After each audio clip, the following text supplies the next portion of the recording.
These workers in Tamil Nadu's Thoothukudi are working overtime to salvage salt as unseasonal rains have left the salt pans waterlogged, putting their livelihoods at risk. இப்போ இந்த மழையில் வழக்கமாக ஜனவரியிலே நாங்கள் வேலை ஆரம்பிச்சிடும். அந்த இடம் மழை தொடர்ந்து மழை பெய்யுதன் காரணத்தினால இப்போ தண்ணி அதிகமாக தேங்கிறதுக்கு முக்கிய காரணம் அந்த ஸ்டேட் பேங்க் காலனி அந்த ஏரியாவிலேருந்து கான் ஒன்று தொடர்ச்சியாக போட்டு இந்த முனிசிபலில் கொண்டு எங்கள் களத்தில் கொண்டு இந்த தண்ணி இணைச்சிட்டாங்க. இது ஒரு மாற்று பாதைக்கு கடலில் விடுறதுக்கு ஏற்பாடு பண்ணணும்.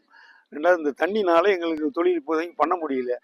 ரெண்டாவது நாங்கள் உற்பத்தியாளர்கள் மட்டுமல்ல தொழிலாளரும் ஒரு 75% மக்கள் இப்போ வேலை இல்லாமல் ரொம்ப சங்கடப்பட்டுக்கிட்டு இருக்காங்க. ரொம்ப கஷ்டமா இருக்கு.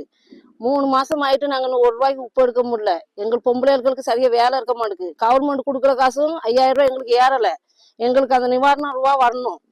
ஓனர் மாதிரி 3 மாசம் ஆயும் மழைக்கு மேல மழை பெஞ்சிட்டு 3 லட்சம் ரூபாய்க்கு மேல செலவழிச்சிட்டாங்க.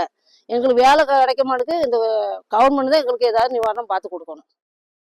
The industry employs thousands directly and indirectly, and with the situation persisting since the beginning of the year, workers are deeply concerned.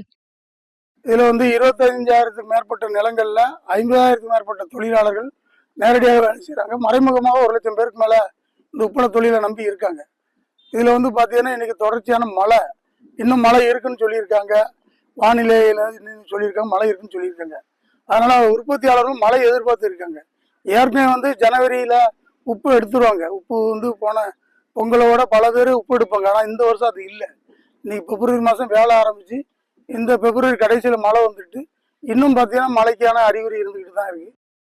Salt workers are calling on the state government for financial support as well as subsidized electricity for small-scale salt producers to provide them with some relief.